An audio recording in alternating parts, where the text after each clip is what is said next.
Hello. In this video I'm going to talk to you about my neighbor's dog that died because he was hit by a car.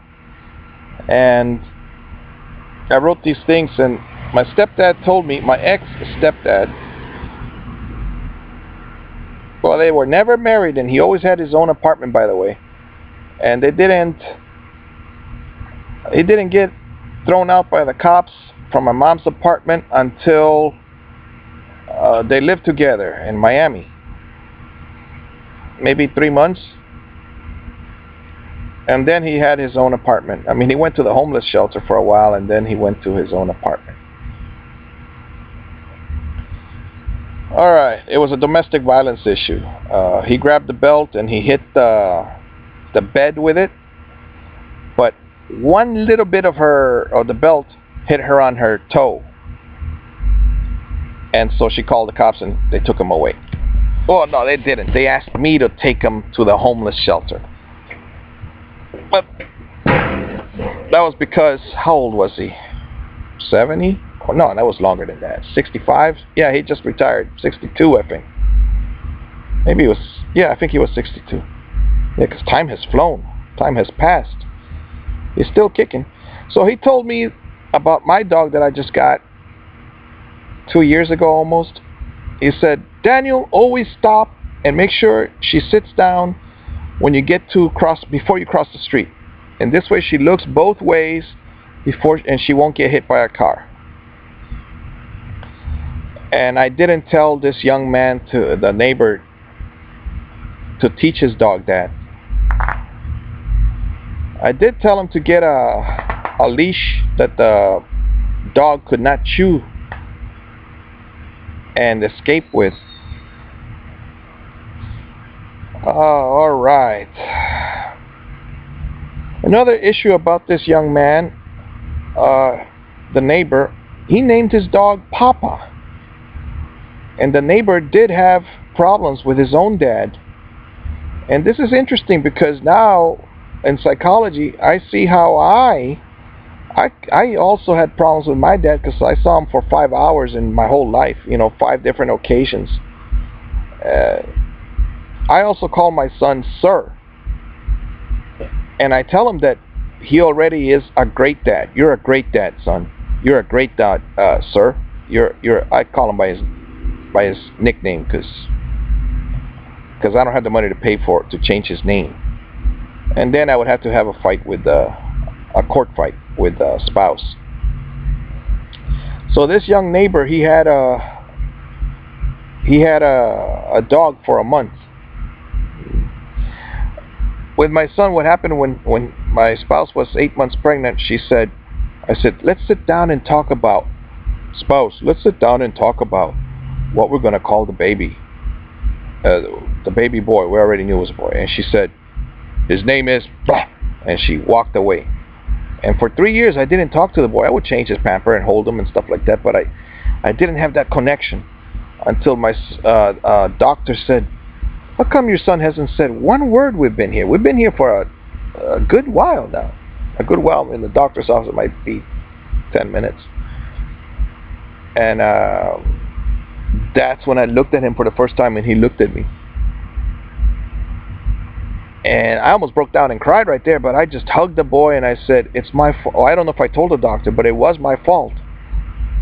And I forced myself to hug him and to talk to him, because I had been all about my daughter.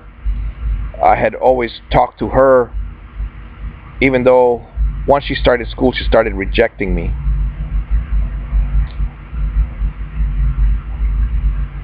Kicking the back of my car when I was driving, the back of my seat. That's only at age 5. She threw a shoe at me while I was driving, and that shoe it hit the windshield, but it hit like right below the mirror. And I said, did that shoe come from inside or outside? It came from inside, from the back seat. All right, so the dog did die.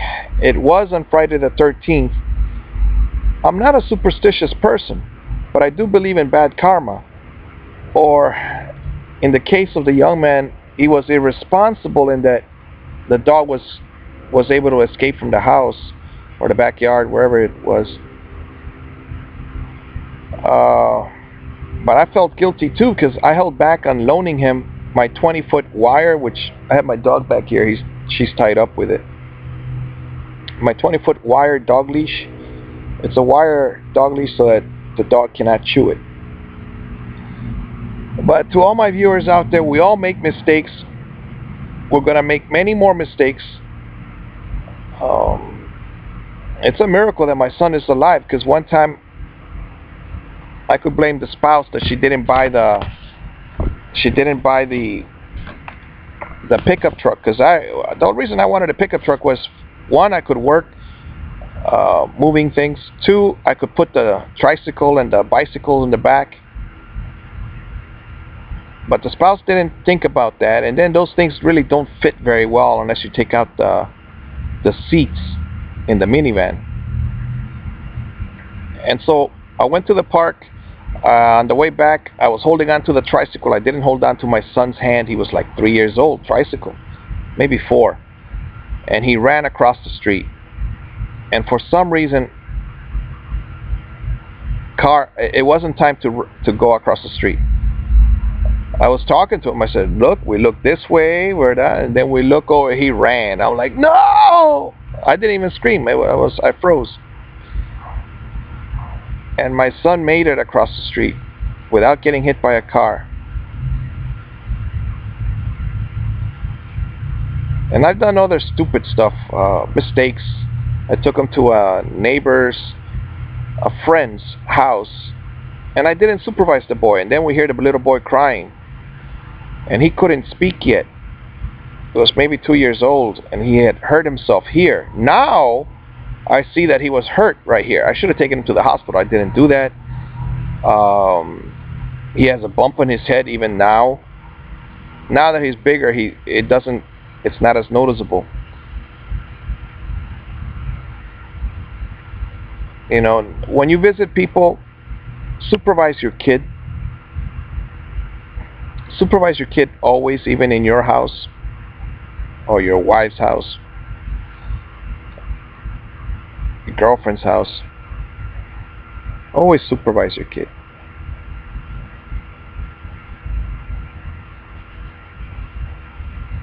And then I hurt his knees one time, so I'm very grateful he can walk. He was 2 years old again. Took him to the park, and I was rolling on the floor, and I was rolling away from him. He was coming, but he caught up to me, and I rolled towards him actually. So I said jump, but he doesn't know how to jump. So he fell backwards, and his knees hurt. So God has been merciful to me. He allowed me to not hurt my son.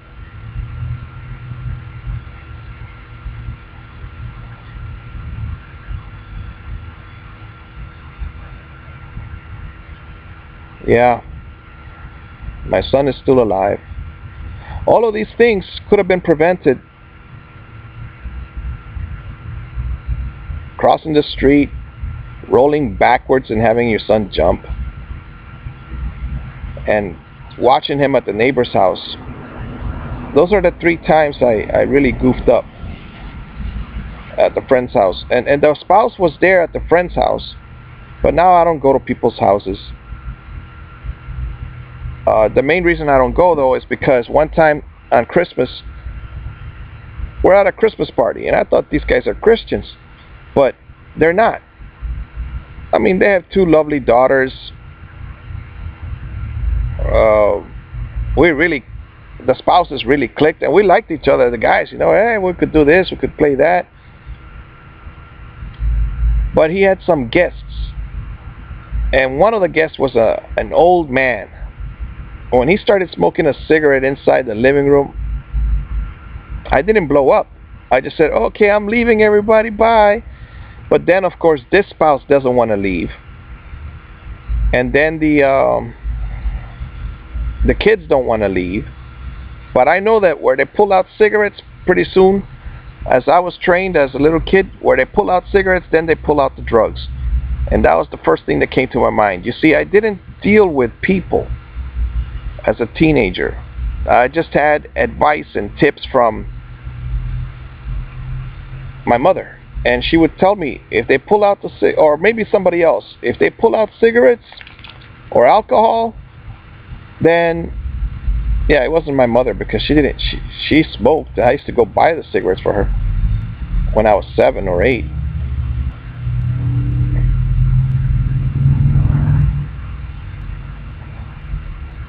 So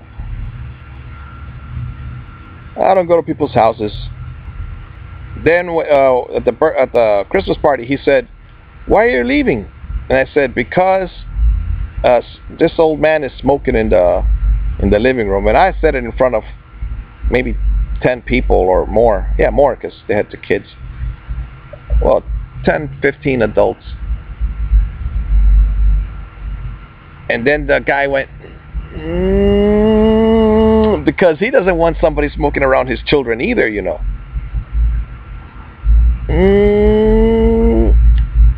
But ever since then, we actually had their barbecue thing over here, and he came back the day after or 2 days later to pick it up, and I stayed in my room because I knew he didn't want to see me, because if he's coming to pick it up the next day or the day after that, then I know he doesn't want to see me.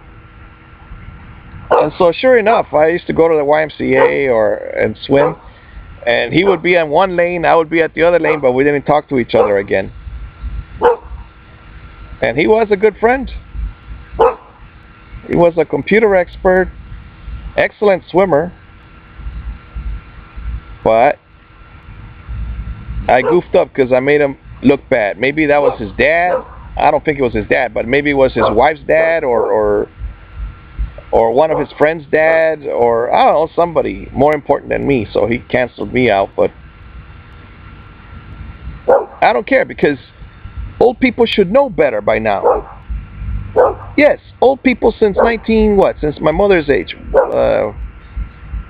Well, for the last 20 years, they should know that smoking is bad for you. My own grandpa. Oh, the water tastes terrible. I used to take him to the chemotherapy class. Class. It's not a chemotherapy class. It's a chemotherapy treatment. Oh, the water tastes terrible. And I used to say, he did stop smoking eventually, but it's too late. I mean, you stop smoking at what, 70 years old or 65, 70? I did take my grandpa to the Tai Chi class, and he smoked a cigarette right there. That was the last time I took him. And he says, I told him that some exercises are good. He says, I was in the military. I taught exercises. But now I can't do it. And I said, well, just do something. And he says, my body can't do it. And I said, they're all their old people.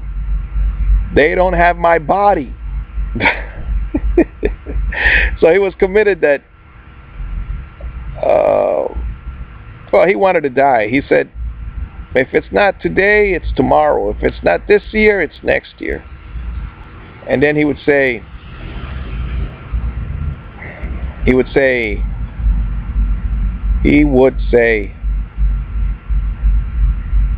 if I was 30 years old, then I would like to live.